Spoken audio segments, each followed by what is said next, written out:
Check out the truck behind me. First and foremost, I am here at Pro Chevrolet in Sault Ste. Marie, Ontario to show you this bad boy right here. This is the all-new, refreshed at least, 2024 Chevrolet Silverado 2500 HD Custom in the red hot color. Let's get going.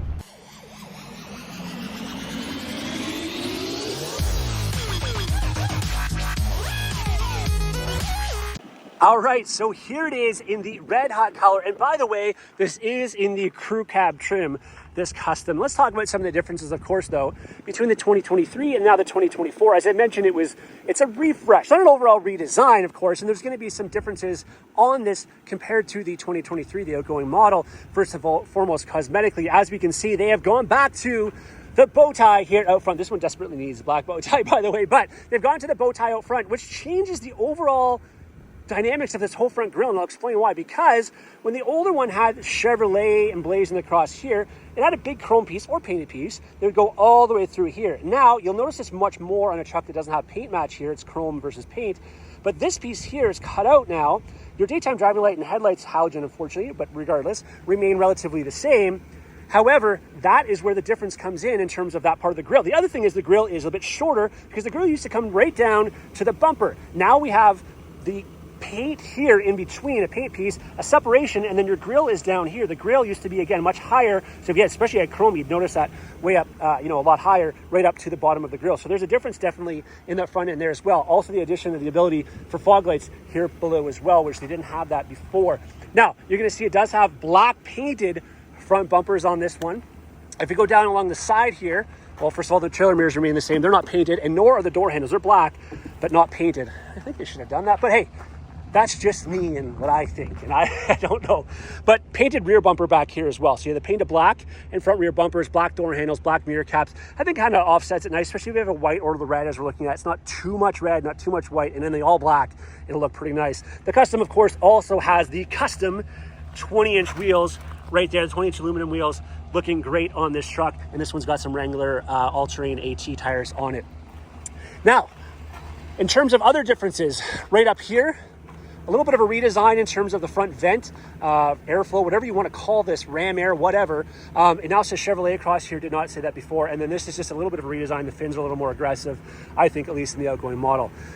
Aside from that, underneath the hood, not really a lot of difference in this 6.6 liter gas in terms of the engine itself.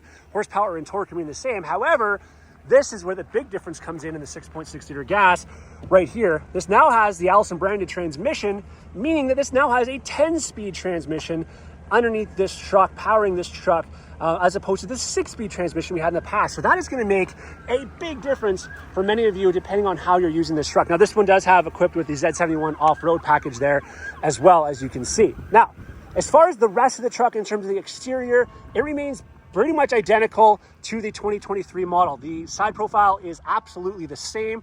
There is no real differences there. The way the badging and everything is done is the same. Also back here, the taillights are the same. The branded Chevrolet across the back is the same. The box is the same. So if you have anything, you're using box-wise, tonneau cover, all that kind of stuff, it's going to fit the same. So no changes there. Still have the step in the side, step in the rear, of course. The back seat, of course, still remains the same. Cloth interior only in the custom. This lifts up, right? All right. Nothing here in terms of opening up the seats are available, or on this truck, I should say. By the way, pricing of this truck right here, Canadian, $70,864 for this truck. Now, as a heads up, where I am here at Pro Chevrolet in Sault Ste. Marie, Ontario, they do not charge above MSRP. So that is a big plus as far as I'm concerned. They've got nice inventory and they're not charging more for it. Now, the door, all this is the same as the 2023 model. You'll see in an LT and above right here, this is all speaker in a 2024, but this 2024 doesn't change a whole lot in terms of the interior. In fact, all of this remains the same, and even over here, unfortunately, 7.7-inch color touchscreen right there remains the same. All this here is the same. Analog gauges with the small digital screen in the middle, that is all the same. Steering wheel is the same. Of course, the gear selector is the same. Now, as a heads up, if you get a WT model or the custom, there is no option. This is what it's always going to be, this 7-inch color touchscreen and the analogs here. If you get an LT, as soon as you bump up to an LT, you're going to get the 13.4-inch color touchscreen here and the fully programmable digital screen here. It does not matter, by the way, when you get to a higher trim level, if you have the bucket seats or not, it is always going to still retain the column shifter. So for those of you, especially in the custom trim, who like that column shifter, it is retaining, it's not going away.